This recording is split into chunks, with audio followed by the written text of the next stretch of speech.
ನಮಸ್ಕಾರ. ನಮಸ್ಕಾರ ಸರ್. ತಮ್ಮ ಹೆಸರು? ದೇವಪ್ಪ ರೀ. ದೇವಪ್ಪ. ಯಾವ ಊರು ನಿಮ್ದು? ನಮ್ಮದು ಗೋಗಿ. ಗೋಗಿ ಯಾವ ತಾಲೂಕು? ಶಾಪುರ್ ತಾಲೂಕು. ಡಿಸ್ಟಿಕ್ ಯಾದಗಿರಿ ಜಿಲ್ಲಾ.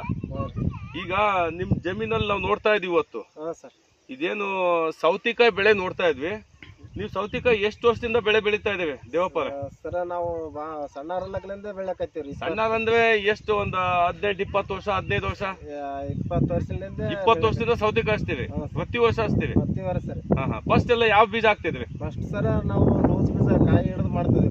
ಲೂಸ್ ಬೀಜ ಈಗ ಏನ್ ಜಮೀನಲ್ಲಿ ಸಿಗ್ತದೆ ಅದನ್ನ ಕಾಯಿ ತಗೊಂಡು ಬೀಜ ತೆಗೆದು ಹಾಕ್ತಿದ್ವಿ. ಒಂದಾಗ ದೊಡ್ಡ ಕಾಯಿ ಬಿಟ್ಟು ಅದೇ ಬೀಜ ಮಾಡ್ಕೊಂಡ್ ನಾಟಿ ಮಾಡ್ತಿವಿ. ನೆಕ್ಸ್ಟ್ ಮತ್ತೆ ಅದಾದ್ಮೇಲೆ ಅದೇ ಹಾಕ್ತಿದ್ವಿ. ನೋಡ್ರಿ ಗುಜರಾತ್ ತಳಿ ಅಂತ ಬಂದು ಗುಜರಾತ್ ತಳಿ ಹಾಕ್ತಿದ್ವಿ. ಅದಾದ್ಮೇಲೆ ಸರ್ ಅವು ಮಾರ್ಕೆಟ್ ಹೋಗ್ತೇನ್ರಿ ನಾ ಬೀಜ ತರ. ಅವು ತಗೊಂಡು ಬಹಳ ವರ್ಷ ಬೆಳೆದಿವಿ. ಅದು ಮಾರ್ಕೆಟ್ ಹೋದಿವ್ರಿ. ದಾವದ್ ಮಾಲಕ್ ಏನಂದ್ರಿ ನಾವು ದಾವದ್ ಮಾಲಕ್ ಅಂದ್ರೆ ಯಾವ್ರಿ? Kisan seed Shahpur. Sir. Okay ದಾವದ್ ಮಾಲಕ್ ಏನ್ ಹೇಳಿದ್ರು? ಅವ್ರು ನೋಡ್ರಿ ಬೀಜ ತಳಿ ಬ್ಯಾರೆ ಬಂದ್ರಿ ಇದು ಕಳಸ್ ಕಂಪನಿದು ಇದು ಅಂತ ಅಂದ್ರಿ ಅವ್ರು. ಅಂದ್ಗಳ ನಾವು ಇಲ್ಲ ನಮಗ್ ಭರವಸಿಲ್ಲ ಅದೇ ಕೊಡ್ರಿ ಅಂತಂದ್ವಿ. ಇಲ್ಲ ನನ್ನ ಇದ್ರ ಮೇಲೆ ಒಯ್ ಅಂತ ಒಂದ್ಸಲ ಇದು ಒಯ್ದು ಹಾಕಿ. ಭರವಸೆ ಮೇಲೆ ನೀವು ಫಸ್ಟ್ ನೀವು ಬೇರೆ ಫಸ್ಟ್ ಏನ್ ಹಾಕ್ತಿದ್ರು ಅದೇ ಕೇಳಿದ್ರಿ. ದಾವದ್ ಮಾಲಕ್ ಏನ್ ಹೇಳಿದ್ರು? ಈಗ ಬೇರೆ ಕಂಪ್ನಿದು ಕಳಸಾ ಕಂಪ್ನಿದು ದೇವರ ಅಂತ ಈ ತಳಿ ತಗೊಂಡೋಗು ಅಂತ ಹೇಳಿ ನಿಮ್ಗೆ. ಕಳಸ್ ಕಂಪನಿದ ಒಯ್ರಿ ಅಂದ್ರಿ. ಅದೇ ಕೊಡ್ರಿ ಸರ್ ನಿಮ್ ಬರಸ್ ಮೇಲೆ ಒಯ್ದು ಹಾಕ್ತಿವಿ ಅಂತ 10 ಪ್ಯಾಕೆಟ್ ತಂದಿವಿ ಸರ್. 10 ಪ್ಯಾಕೆಟ್ ತಂದಿವಿ. ಹೆಂಗ್ ಒಂದ್ ಪ್ಯಾಕೆಟ್ ಹಾಕಿವಿ ಇದು? ಸರ್ ಅವ್ರು 500 ರೂಪಾಯಿ ಒಂದು ಕೊಟ್ರಿ. ಫಸ್ಟ್ ಎಲ್ಲ ಹಾಕ್ತಿದ್ವಲ್ಲ ಅದೆಷ್ಟು ರೂಪಾಯಿ ಪ್ಯಾಕೆಟ್ ಇತ್ತು? 160 ರೂಪಾಯಿ ಸರ್. 160 ರೂಪಾಯಿ ಪ್ಯಾಕೆಟ್. ಇದು 500 ರೂಪಾಯಿ ಪ್ಯಾಕೆಟ್ ಇತ್ತು. ನಿಮ್ಗೆ ಒಂದ್ ಸ್ವಲ್ಪ ಜಾಸ್ತಿ ತುಟ್ಟಿ ಅನಿಸ್ಲಿಲ್ಲ ಬೀಜ? ಅನಿಸ್ತೀರಿ ಸರ್. ಮತ್ತೆ ಅವ್ರ ಭರವಸಿನ ಮೇಲೆ ರೊಕ್ಕ ಹೋಗ್ಲಿಕ್ಕೆ ಇಳುವರಿ ಚಲೋ ಬರ್ತದಂದ್ರ ಅವ್ರ ಇದ್ರ ಮೇಲೆ ಭರವಸಿನ ಮೇಲೆ ತಂದಿವ್ರಿ. ನಮ್ಗೆ ಇಳುವರಿ ಬಾರಿ ಬಂದ್ರಿ. ಯಾವಾಗ ಹಾಕಿದ್ರಿ ಇದು ಬೀಜ? ಇದು ಬಸವನ ಜಯಂತಿ ಮಾಡಿ 5 ದಿನಕ್ಕೆ ಹಾಕಿವಿ ಸರ್. ಬಸವನ ಜಯಂತಿ ಮಾಡಿ 5 ದಿನಕ್ಕೆ ಹಾಕಿವಿ.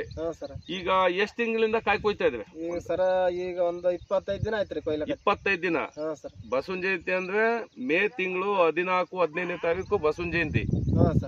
ಬಸವನ ಜಯಂತಿ 12-13ನೇ ತಾರೀಕಿಗೆ. ಅದಾದ ನಂತರ 17-18ರಿಂದ ಕಾಯಿ ಚಾಲೂ ಮಾಡಿ ಅಗಿ ನಾಟಿ ಮಾಡಿದ್ರೆ ಅಲ್ಲಿಂದ ನಿಮಗೆ 25 ದಿನ ಕಾಯಿ ಕೊಯ್ದಾವೆ ಅಂದ್ರೆ ಇದು 45-42 ದಿನ ಕಾಯಿ ಚಲೋ ಆಗಿದೆ. ಇದು 25 ದಿನ ಕಂಟಿನ್ಯೂ ಕೊಯ್ತಾ ಇದ್ವಿ. 2.5 ಎಕರೆ ಇದಷ್ಟು ಇದೇನೆ. 2.5 ಎಕರೆ. 25 ದಿನ ಡೈಲಿ ಎಷ್ಟು ಬಾಕ್ಸ್ ತೆಗಿತೀವಿ? ಡೈಲಿ 50 ಬಾಕ್ಸ್ ತೆಗಿತೀವಿ ಸರ್. 50 ಬಾಕ್ಸ್. ಫಸ್ಟ್ ಇಂದನೂ 50 ಬಾಕ್ಸ್ ತೆಗಿತಾ ಇದೀವಿ. ಫಸ್ಟ್ ನೇ ಕಟಿಂಗ್ ಒಂದು 20 ಬಾಕ್ಸ್ ಬಂದು. ಫಸ್ಟ್ ಗೆ ಕಟಿಂಗ್ 20 ಬಾಕ್ಸ್. ಓಕೆ. ನೆಕ್ಸ್ಟ್ 50-55 ಹಿಂಗ ಚಾಲು ಆದ್ರಿ. 55 ಚಾಲು ಆಗಿದೆ. ಒಂದು ಬಾಕ್ಸ್ ಎಷ್ಟು ಕೆಜಿ ಬರ್ತದೆ ಇದು? 26 ಕೆಜಿ ಬರ್ತದೆ. 26 ಕೆಜಿ. ಮಾರ್ಕೆಟ್ ಅಲ್ಲಿ ಯಾವ ಸೈಜ್ ಜಾಸ್ತಿ ಡಿಮಾಂಡ್ ಇರ್ತದೆ? ಈಗ ನೀವು ಕೈಯಾಗದೆಲ್ಲ ಇದೇ ಸೈಜ್ ಡಿಮಾಂಡ್? ಇದೇ ಸೈಜ್. ಎಲ್ಲಿ ಮಾರ್ಕೆಟ್ ತಗೊಂಡ್ ಹೋಗ್ತೇವೆ? ಶಾಪುರ್ ಮಾರ್ಕೆಟ್. ಶಾಪುರ್ ಮಾರ್ಕೆಟ್ ರೀ. ಮಾರ್ಕೆಟ್ ಹೆಂಗ ಅನ್ಸ್ತದೆ ಡಿಮಾಂಡ್ ಇದು? ಇದು ಚೆನ್ನಾಗಿ ಅನಿಸ್ತದೆ. ಒಂದು 100 ರೂಪಾಯಿ ಜಾಸ್ತಿನೇ ಬರುತ್ತೆ. ಕ್ಯಾರೆಟ್ 100 ರೂಪಾಯಿ ಜಾಸ್ತಿನೇ ಹೋಗ್ತದೆ. ಏನ್ ಉದ್ದೇಶ ಏನು ಜಾಸ್ತಿ ಹೋಗಕ್? ಇದು ಏನ್ ಸರ ಇದು ಸೈಜ್ ಚೆನ್ನಾಗಿ ಕಾಣ್ತದ. ಇದೇ ಕಾಯಿನೇ ಬೇಕಂತಾರ್ರಿ. ಇದೇ ಕಾಯಿ ಬೇಕು. ಫಸ್ಟ್ ಎಲ್ಲ ತಗೊಂಡ್ ಹೋಗ್ತಿದ್ರಲ್ಲ ಅದಕ್ಕೂ ಇದಕ್ಕೂ ಬಹಳ ಫರಕ್ ಅದ. ಅದಕ್ಕೆ ಬಹಳ ಫರಕ್ ಅದ್ರಿ. ಈಗೇನು ರೈತರು ನಿಮ್ಗೇನು ಮಾರ್ಕೆಟ್ ಆಗಿ ಬೇರೆ ತಗೊಂಬಂದ ಸಿಕ್ಕಿದ್ರು ಏನಂದ್ರ ಇದೇ ಹಾಕ್ತಿವಿ ಸರ್ ಎಲ್ಲಿ ತಂದ್ರಿ ಬೀಜ ಅಂತ ಕೇಳಿದ್ರಿ. ನಿಮಗ್ ಕೇಳ ಎಲ್ಲಾರಿಗೆ ಸಿಕ್ಕಾಪಟ್ಟಿ ಎಲ್ಲಾರಿಗೆ ನಂಬರ್ ಕೊಟ್ಟಿವ್ರಿ ಇದೇ ಬೀಜ. ಎಷ್ಟ್ ಜನ ಕೊಟ್ಟಿರ ಅಂದಾಜು ನಂಬರ್? ಒಂದು 15 ಜನಕ್ಕೆ ಕೊಟ್ಟಿವ್ರಿ. 15 ಜನ ರೈತರಿಗೆ ಇದೇ ಬೀಜ ಹಾಕಕ್ಕೆ ನೀವು ಫೋನ್ ನಂಬರ್ ಕೊಟ್ಟಿವಿ. ಎಲ್ಲಿ ಸಿಗ್ತದ ಬೀಜ ಅಂದಿದ್ಕೆ? ಕಳಸಾ ಕಂಪ್ನಿದು ದೇವರ ಅಂತ ಹೇಳ್ಬಿಟ್ಟು KSP 1905 ಈ ತಳಿ. ಈ ನಮ್ಮ ದೇವಪ್ಪ ಹೇಳ್ತಿದ್ದಾರೆ ಶಾಪುರ್ ತಾಲೂಕು ಯಾದಗಿರಿ ಜಿಲ್ಲೆ. ಈ ರೈತರು ಈಗ 2.5 ಎಕರೆ ಜಮೀನಿಗೆ ಹಾಕಿದ್ದಾರೆ. ಕರೆಕ್ಟ್ 42-43 ದಿನದಿಂದ ಕಾಯಿ ಚಾಲು ಆಗಿದೆ. 25 ದಿನದಿಂದ ಕಾಯಿ ಕೀಳ್ತಾ ಇದಾವೆ. ಅವ್ರು ಹೇಳಿದ ಪ್ರಕಾರ ಡೈಲಿ 50 ಬಾಕ್ಸ್ ಅಂದ್ರೆ ಎಷ್ಟು ಕೆಜಿ ಬರುತ್ತೆ ಅಂದ್ರೆ ನೀವು? 26 ಕೆಜಿ. 25-26 ಕೆಜಿ. ಕನಿಷ್ಠ ಅಂದ್ರೆ 1 ಟನ್ 200 ಕೆಜಿ ಕಾಯಿ ಬರ್ತಾ ಇದೆ. ಇವರು 25 ಅಂದ್ರೆ ಇಲ್ಲಿ ತನಕ 30 ಟನ್ ಅಪ್ರಾಕ್ಸಿಮೇಟ್ 30 ಟನ್ ಕಾಯಿ ತೆಗೆದಿದ್ದಾರೆ. ಇನ್ನು ಎಷ್ಟು ದಿನ ಇರ್ಬೋದು ದೇವಪ್ಪ ಇದು?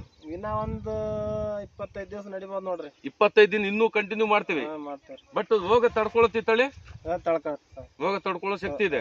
ಕಾಯಿ ಚಲೋ ಬರ್ತಾ ಇದೆ. ಸೆಟ್ಟಿಂಗ್ ಎಲ್ಲ ಚಲೋ ಅದ. ಕಾಯಿ ಸೆಟ್ಟಿಂಗ್ ಚಲೋ ಬರುತ್ತೆ. ನೀವು ಅರಿಯೋದು ತಪ್ಪಾಗಿ ಪಿಂಡ್ ಆಗಿದ್ರಿ ಮಾಲ 2 ದಿವಸ ಆಯ್ತ್ರಿ. 2 ದಿನ ಯಾಕೆ ಪಿಂಡ್ ಆಯ್ತದು? ಸ್ವಲ್ಪ ಸರ ಹತ್ತಿಗೆ ಸದಿ ಟಮಾಟೆ ಹಚ್ಚಿದ್ವಿ. ಆ ಕಡೆ ನೀವು ಗೊಳೆ ಮಾಡಕತ್ತೀವಿ. 2 ದಿನ ಲೇಟ್ ಆಗಿದೆ. ಲೇಟ್ ಆಗಿ ದಪ್ಪ ಆಗಿದೆ. ಈಗ ದಪ್ಪ ಆಗ್ಯದ. ಇದರ ಉದ್ದೇಶ ಸೌತೆಕಾಯಿ ಪ್ರತಿದಿನ 2 ದಿವಸಕ್ಕೊಂದು ಕಾಯಿ ಕಿತ್ತರೆ ನಿಮಗೆ ಸೈಜು ಮತ್ತೆ ಗಿಡ ಉಳಿತದೆ. ಒಂದ್ ದಿವಸ ಬಿಟ್ಟು ಒಂದಿನ ಅರ್ಧರೆ ಕಾಯಿ ರೀ ಒಂದ್ ದಿವಸ ಬಿಟ್ರೆ ಪೂರ ಎದಕ್ ಕಂಟಿನ್ಯೂ ಒಂದಿನ ಬಿಟ್ಟು ಒಂದಿನ ಕಂಪಲ್ಸರಿ ಕಾಯ್ತಾ ಇರ್ಬೇಕು. ಅಷ್ಟು ಇಳುವರಿ ಇದೆ ಇದು. ಈ ದೇವರತ್ನ ತಳಿ ಬಹಳ ಬೆಸ್ಟ್ ತಳಿ ಇದೆ. ಮಾರ್ಕೆಟ್ಗೂ ಉತ್ತಮವಾದ ಕಲರು, ಕ್ವಾಲಿಟಿ ಮತ್ತೆ ಕೀಪಿಂಗ್ ಕ್ವಾಲಿಟಿ ಅಷ್ಟೇ ಇದೆ, ಅಷ್ಟೇ ಡಿಮಾಂಡ್ ಇದೆ. ದಯವಿಟ್ಟು ಎಲ್ಲ ರೈತರಿಗೆ ಹೇಳ್ತೀವಿ, ನೀವು ಬೀಜ ತಗೊಳ್ಳುವಾಗ 100-200 ರೂಪಾಯಿ ಜಾಸ್ತಿ ದುಡ್ಡು ಆಗ್ಬೋದು, ನೀವು ಹಾಕಿ ಬೇರೆ ಕಂಪ್ನಿದು ಹಾಕ್ತಿವಲ್ಲ ಅದ್ರ ಜೊತೆಗೆ ಹಾಕಿ. ಈ ತಳಿಯ ಒಂದು ಗುಣಲಕ್ಷಣಗಳು ಆಯ್ತು, ಈ ತಳಿ ಇಳುವರಿ ಆಯ್ತು, ನೀವೇ ಚೆಕ್ ಮಾಡ್ಬೋದು, ಜಾಸ್ತಿ ಹೇಳಲ್ಲ ಸರ್. ತುಟ್ಟಿ ಆದ್ರೂ ತಗೋಬೇಕ್ರಿ ಬೀಜ, ಇದು ತಗೋಬೇಕು, ಹಾಕ್ಲೇಬೇಕು. ನೆಕ್ಸ್ಟ್ ಕಂಟಿನ್ಯೂ ಮಾಡ್ತೀವಿ ಸರ್. ಮತ್ತೆ ರೈತರಿಗೆ ಇನ್ನೂ ಸಿಕ್ಕೋರ್ಗೆ ಹೇಳ್ತೀವಿ. ಯಾರು ನಮ್ಗ ಕಾಯಿ ಕೇಳಿದ್ರಿಗೆ ಎಲ್ಲರಿಗೂ ಹೇಳಿವ್ರಿ ಇದೇ ಬೀಜ. ಹೌದ್ರಿ, ಮಾರ್ಕೆಟ್ನಾಗೂ ಇದೇ ಜಾಸ್ತಿ ಡಿಮಾಂಡ್ ಇದೆ. ಇದೇ ಜಾಸ್ತಿ ಡಿಮಾಂಡ್. ನಮಸ್ಕಾರ ದೇವಪ್ಪ, ಒಳ್ಳೆ ಮಾಹಿತಿ ಕೊಟ್ಟಿವಿ ಈ ಸೌತೆಕಾಯಿ ಬೆಳೆದು. ನಮಸ್ಕಾರ.